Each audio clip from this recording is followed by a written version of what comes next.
high school, which I was a very poor student. I went to Calvin Coolidge High School in D.C.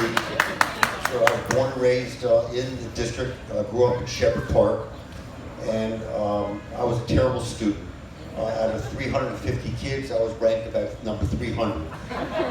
So right out of high school, I went into the United States Army Reserve, and I ended up in Fort Knox, Kentucky for 6 months.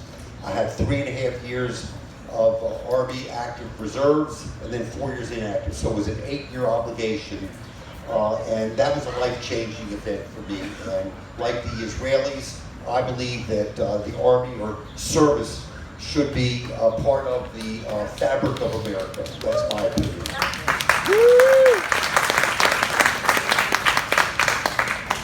As a kid, yes, every night at home, business was discussed at the table, and my dad, Louis, and my mom, Jean, they worked together ever since I can remember, and at dinner, they would discuss business, and it was that kind of environment.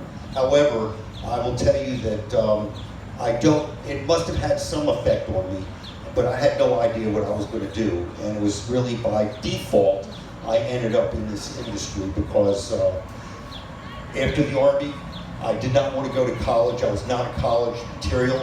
I had to figure out how to get educated a different way than most, and when I came from the Army and I told my dad I didn't want to go to college, he said, well, that's great, but if you want to live here in this house, you better figure out what you're going to do because we don't have freeloaders here. So it was not a very large decision. I just said, well, you're in the hair business, I'm just going to go to beauty school. And that's what I did. And this guy right here actually was in beauty school with me, this guy Shelley right here. So I went to Wharflin Beauty School on G Street, and after beauty school, I went, my dad sent me to New York to a high fashion school, and I came back and I was rounded enough that I could do work, and all my friends were in college. I worked 3 days a week, making $100 a week, and I was out partying at American University, George Washington University, and Maryland University with all my friends that were in college. So really, through his encouragement after working under his authority for 9 months, he encouraged me, because my brother had already done the same thing, and my brother, Warren, was working in my dad's environment, and he said this one store, which was quite a large store at the time, he had 50 hairdressers working out of that one store. So, but it was still, he felt it was not big enough to support 3 families.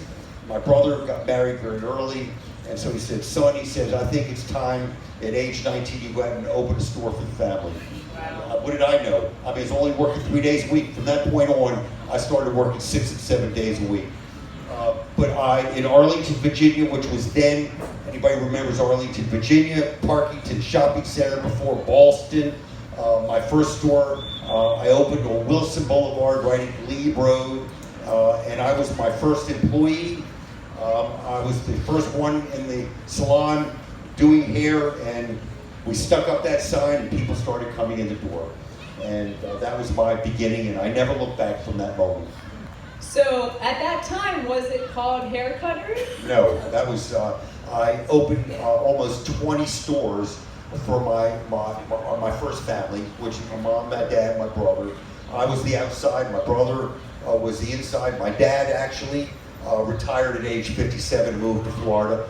I'm 75 right now, and to the day he died, he said, don't do what I did, stick with it. You can have an organization, you can have a great life, do not retire. And I've took it to the word, and I'm still hanging in there, still producing and creating, and still loving what I do.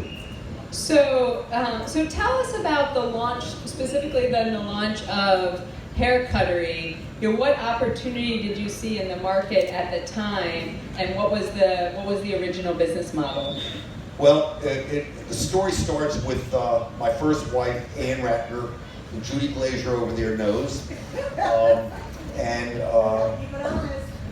Exactly. Ann and I, we got together. I was living at the River House in Arlington, Virginia at the time as a happy single guy. and I met Ann. She was coming through the lobby looking for an apartment, and she was a hairdresser. She had just come over, not even 6 months prior, from the UK to get a job with a company called Vincent & Vincent. Anybody remember Vincent & Vincent? And she worked with Vincent & Vincent, and Vincent and her really kind of actually went into partnership, and she had her salon up by Blair High School up in Montgomery County. But she was a hairdresser, I was a hairdresser. We started dating, and we dated for 5 years before we got married. And we lived together at the River House and got married, and then she actually came to work in our family business, but she didn't like it. She was a very high fashion. The industry had changed a little, and that was really, we looked around the industry, and we wanted to have a family. And so I wanted to do something on my own, and she didn't want to work for that, because Lewis's was a value operation. Those remember Lewis's? Anybody here remember that Lewis operation? $5 permanents. Anybody remember that? Oh, that was that one store operation. So Ann and I. Will Hair Cuttery honor that price? Yeah, for I don't know what I have to think about that one. But we looked around the industry.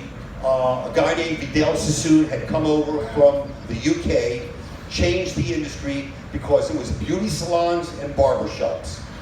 When he came to America, he came with the idea of unisex, meaning combining men and women under one environment.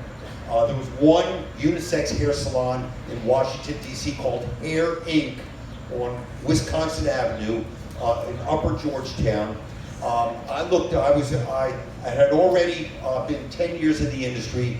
I had already figured out how to get education, which I'm still getting educated today. I received mentoring, coaching from many individuals that helped launch my career. I learned from other people, and I figured out a way to get educated without going to formal college.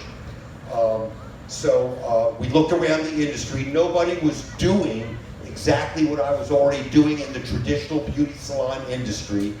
Looking around, and so again, as Andy said, over at dinner one evening, we just banged out a hybrid of a business plan, and I was always a ferocious goal setter, a natural goal setter as a kid, and I'll talk a little more about that shortly, but that evening we banged out a business plan on a napkin, back of the napkin. We have that napkin. It's a famous story in our company. And we decided to go totally no appointments. Our first price for a shampoo and a cut was $5.55. And if you came in and requested somebody, it was $1 more. And West Springfield, Virginia was our first location. And I started the entire company for $5,000. Wow. I bought a place out of bankruptcy. The two partners, one was getting a divorce, the other guy was drugged out on cocaine. I looked at their books. They were doing a fair amount of business. The store was double the size it needed to be. And I was already, for 10 years, a single store acquisition specialist. So I got my lawyer on it. We settled out for $5,000. I owned that salon. Put $1,000 into it. Went to the Evening Star. I came up with the name Hair Cuttery. I asked them for $50. They gave me 10 versions of a logo, and I was in business. And that store put me on the map because it was the right time, at the right place, with the right operation. It was family. We wanted to treat the salon professional with respect, admiration. I have always been a person of gratitude and appreciation for everybody, as I am today. Deep gratitude for whatever success I've achieved, and I'm a believer in tzedakah, giving back to community and giving back to people, and those attributes have worked brilliantly for me. And if you study any of the universal laws, I am a student of the universal laws. I studied them for 2.5 years, and the universal laws from a motivational tape called Lead the Field by Earl Nightingale. There was one tape in there that I probably listened to for 50 times, and it finally dawned on me because I was looking at other industries to really break out, to be on my own. And there was a tape, maybe many of you heard about the story of Acres of Diamonds. Well, Acres of Diamonds, we all have diamonds in our own backyards. And I found my Acres of Diamond, which is right in the hair industry, and that's what really launched hair cuttery at the beginning, because that was my passion, and it was right there waiting for me to seize the moment of opportunity of change in that period of time. And so, thank you for giving us that background. I know that in the, with a lot of the entrepreneurs that I've worked with, a few of them are actually that are here in the audience, they often find it hard to understand. They hear a startup story and then they see a success story like Hair Cuttery with so many locations and such a multiple brands, and they kind of feel like, oh, it was one store and then yada yada yada, a big national or international brand. Can you give? I know you can't give the whole story, but can you give a little bit of insight about how you made the decisions to grow, and maybe some of the decisions that didn't work out the way that you thought they would? Many achievements, many disappointments. One of the key ingredients, my mother Jean, she gave me life, and she gave me her energy. So I've always had an abundance of energy. So that is one of the characteristics, DNAs, that I still have today at my age. I still have a tremendous amount of energy. I'm on my third wife, and she's terrific. And I'm still I just was working just the last 2 days with Ratner, my first wife. So we are a testimonial in the annals of my industry. We're legendary because of our quality of relationship. That we have worked at very hard over the years to maintain a very good relationship. Our two daughters are come from that marriage. I didn't want to have any more children with other wives because I studied the attributes of second and third marriages, and I wanted to have the best relationship with my two daughters that I could possibly, and I didn't want to have any delusion.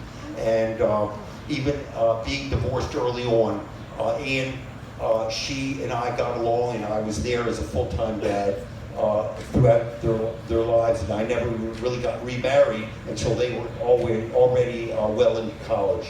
So I had a fantastic run as a dad, and I'm very proud of that. So back to the question of what it was. During those first several years with Hair Cuttery, again, taking the education that I possessed from my first foray into business, I was a single store acquisition specialist. I would go around and look for stores that were not doing a lot of business. I would look in the newspaper for beauty salons or hair salons for sale. And I really didn't have a bankroll. Nobody was financing me. I didn't go to a bank. I learned how to borrow money several years later as we accelerated the growth. But the first 5 or 6 stores, it really was a very low entry fee, and it was the expertise, it was the passion for people, treating people the right way, building strong relationships with salon professionals that really carried the day. And plus, we were at the right place at the right time with that brand. We had no competition. There was one company that Vincent spun off with. It was called Hair Pair today, and they were kind of keeping even with me. However, they didn't have my energy. They were older. I was young in those days. I mean, I was, under 30, and I just had the energy to keep going, and I worked very hard, 6-7 days a week, evenings, and it was a relentless pursuit. It was just the energy, the focus, and again, goal setting, which morphed into professional business planning. Because in those days, they didn't have any books written on how to be a president. So I found a seminar in South Carolina put on by the American Management Association, and it was called A Course for Presidents. And I took this week course, and all I did for a week was case study on companies that adopted and adapted to a planning model. And so I came back from that because I was already a goal setter, so it really made sense to me. I came back and I decided to hire a outside facilitator who would take my small organization through a planning cycle. And that really, I'm a believer in planning. You have vision, planning, and execution. Those three components I can make any business successful with. Vision, planning, and execution.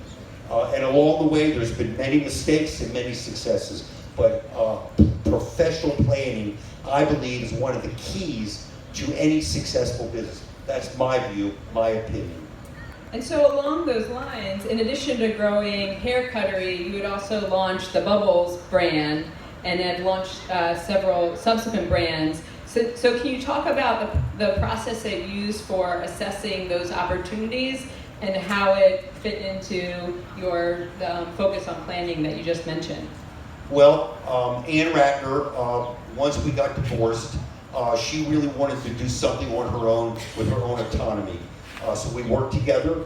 I found this location for her on K Street. I knew the owner of the building. His name was Herb Blum. He was a friend of my dad's. And right next to the Prime Rib. That business has been there for 40 years. That was Ann's first Bubbles. And it was really, it morphed into a career path opportunity for Hair Cuttery because it was a little more upscale. Hair Cuttery was always in the value segment in those days. It's changed today, which if I'm asked, I'll give you some of the reasons and some of the things that have happened over the years that have changed our industry, because all industries have changed in recent times. But Ann opened that first Bubbles, and she started growing that business. We worked together for that. We worked together and separate, because in those days I was doing my thing with Hair Cuttery, Ann was doing her thing with Bubbles. We shared the back office, all the resources to make it smooth and seamless. And then from that, she morphed into Salon Cielo, and then Ann created a house brand called Cebu, which is our house brand today, that will be a national product, I believe, in the next several years, because things are changing again. But Ann and I have been stellar partners all these years, and you know, when she gets upset with me, I say, hey, Ann, started this whole thing for $5,000.